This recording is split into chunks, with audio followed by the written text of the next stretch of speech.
ಕಳ್ಳತನಕ್ಕೆ ಶಾಲೆಯನ್ನು ಬಿಡದ ಖದೀಮರು. ಹೌದು, ಗದಗ ಜಿಲ್ಲೆಯ ಲಕ್ಷ್ಮೀಶ್ವರ ಪಟ್ಟಣದ ಹೊಸ ಬಸ್ ಸ್ಟ್ಯಾಂಡ್ ಹಿಂದುಗಡೆ ಬರುವ ಕಲಾಂ ನಗರದಲ್ಲಿರುವ ಕಲಾಂ ಶಾಲೆಗೆ ಕಳ್ಳತನ ಮಾಡಲು ಬಂದ ಖದೀಮರು. ಕಳ್ಳತನಕ್ಕೆ ಗೇಟಿನ ಕೀಲಿ ಮುರಿದು ಶಾಲೆಯ ಒಳಗೆ ಪ್ರವೇಶಿಸಿದ ಖದೀಮರು, ಶಾಲೆಯ ಆಫೀಸ್ ಕೀಲಿಯನ್ನ ಮುರಿದು ಒಳಗೆ ಪ್ರವೇಶಿಸಿದ ಖದೀಮರು ಹಣ ಒಡವೆ ಹುಡುಕಿದ್ದಾರೆ. ಆದರೆ ಏನೂ ಸಿಗದ ಕಾರಣ ಅಲ್ಲಿಂದ ಪರಾರಿಯಾಗಿದ್ದಾರೆ. ಈ ಘಟನೆಯು ಶನಿವಾರ ರಾತ್ರಿ 1:30 ಗಂಟೆಗೆ ಸುಮಾರಿಗೆ ನಡೆದಿದೆ. ಭಾನುವಾರ ಬೆಳಗಿನ ಜಾವ ಶಾಲೆಗೆ ತೆರಳಿದ ಆಡಳಿತ ಮಂಡಳಿಯ ಅಧ್ಯಕ್ಷ ರಿಯಾಜ್ ಗದಗ್ ಇತರ ಸದಸ್ಯರು, ಶಿಕ್ಷಕ ವೃಂದದವರು ಶಾಲೆ ಗೇಟ್, ಆಫೀಸ್ ಕೀಲಿ ಮುರಿದು ಕಳ್ಳರು ಕಳ್ಳತನಕ್ಕೆ ಯತ್ನಿಸಿದ್ದರ ಬಗ್ಗೆ ಪೊಲೀಸರಿಗೆ ಮಾಹಿತಿ ನೀಡಿದ್ದಾರೆ.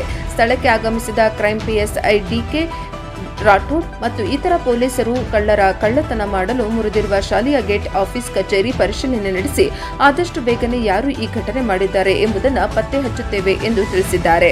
ಆದರೆ ಕಳ್ಳರಿಗೆ ಶಾಲೆಯಲ್ಲಿ ಯಾವುದೇ ಹಣ, ಒಡವೆ ಆಗಲಿ ಸಿಕ್ಕಿಲ್ಲ. ಇದರಿಂದ ಕಳ್ಳರು, ಖದೀಮರು ಬರಗೈಯಲ್ಲಿಂದ ವಾಪಸ್ಸಾಗಿದ್ದಾರೆ.